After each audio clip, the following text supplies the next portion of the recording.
Cette année, l'Organisation des Nations Unies a choisi pour thème « Contribuer au plan » dans le cadre de la célébration de la Journée internationale de la biodiversité. Il s'agit de sensibiliser, d'éduquer et de mettre en œuvre des programmes dans le domaine de la protection de la biodiversité. Eric Ndiengi Mbadinga, Moine Djok et Stéphane Edowiza Diouf nous en parlent. C'est une journée internationale de la biodiversité dont la célébration officielle vient d'être restaurée au Gabon. En effet, toutes les dernières éditions étaient diluées dans la semaine de l'environnement. Il va de soi que chaque journée a son importance écologique et sa particularité. Cette année, le thème est « Contribuer au plan ». Il s'agit du message et de l'appel à l'action pour toutes les parties concernées à s'engager et à contribuer à la mise en œuvre du cadre mondial de la biodiversité de Kunming-Montréal 2030-2050. Dans le but de prévenir et de réduire la perte de la biodiversité tout au long de la décennie des Nations Unies pour la restauration des écosystèmes. Le Gabon s'illustre par sa biodiversité. D'ailleurs, le pays dispose de plusieurs espèces éponymes qui portent haut son nom au niveau de la diplomatie animalière. Nous en avons pour illustration la plus édifiante, la vipère du Gabon. De son nom scientifique, Bitis gabonica, qui est la plus imposante et représentante de la famille des Viperidae. Son corps peut atteindre 1,80 m de long pour un diamètre équivalent à une cuisse humaine. Ensuite, nous avons un deuxième ambassadeur, le perroquet gris du Gabon, connu scientifiquement sous le nom de Psittacus erytacus. C'est une espèce d'oiseau de la famille des Psittacidae. C'est le meilleur parleur parmi les perroquets. Il est très doué d'un réel talent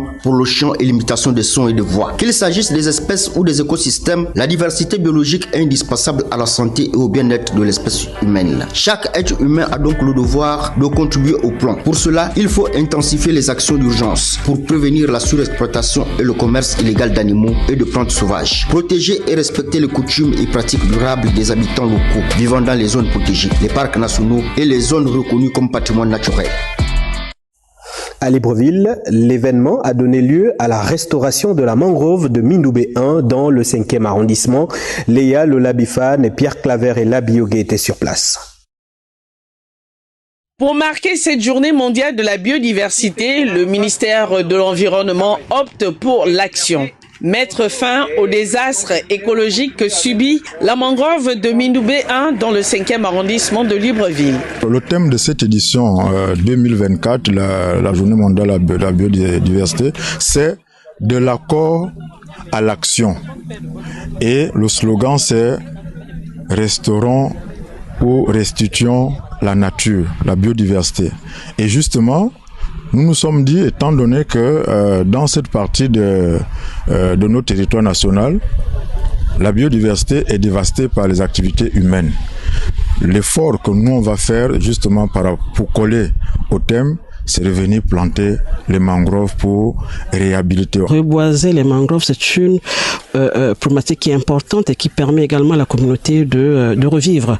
Donc c'était important pour nous d'accompagner le ministère et nous le ferons toujours. C'est une activité qui est ancrée dans le plan d'action de la Croix-Rouge gabonaise qui désormais penche sur les questions environnementales.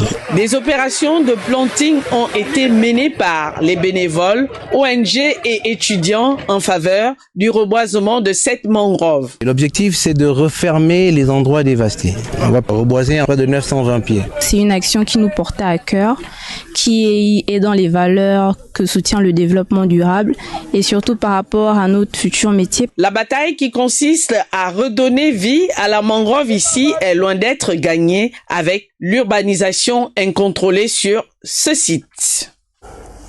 Et à l'occasion de la Journée internationale de la biodiversité, l'importance de la diversité génétique est expliquée par un médecin biologiste à travers une démonstration de la technique PCR au laboratoire de l'Agence nationale des parcs nationaux en présence de Marie-Chantal Ndon et Jean-Erwan Nguema. Les êtres vivants de la planète Terre sont composés d'unités de base dans les cellules qui contiennent une carte d'identité génétique de l'individu. Par biodiversité génétique, on entend l'ensemble des variations entre les individus au sein d'une même espèce qui sont encodées au niveau de l'ADN et transmissibles à leur descendance. Donc Aujourd'hui, on sait que les espèces sont soumises à des changements environnementaux assez rapides, liés aux activités anthropiques, liés au changement climatique. Elle est nécessaire pour que les espèces puissent s'adapter aux changements dans leur environnement et ainsi survivre. Pour amplifier une région de l'ADN et comprendre la diversité génétique des espèces, la biologiste s'appuie sur la technique PCR. Pour chercher une information qui nous intéresse dans l'ADN d'un individu, dans son génome, on va utiliser la technique de la PCR, c'est-à-dire qu'on amplifie une partie de l'ADN qui nous intéresse et on va pouvoir lire l'information seulement sur cette petite partie qu'on aura amplifiée des milliers de fois. Donc nous, ce qu'on peut faire au laboratoire, c'est étudier, mesurer en fait la biodiversité génétique et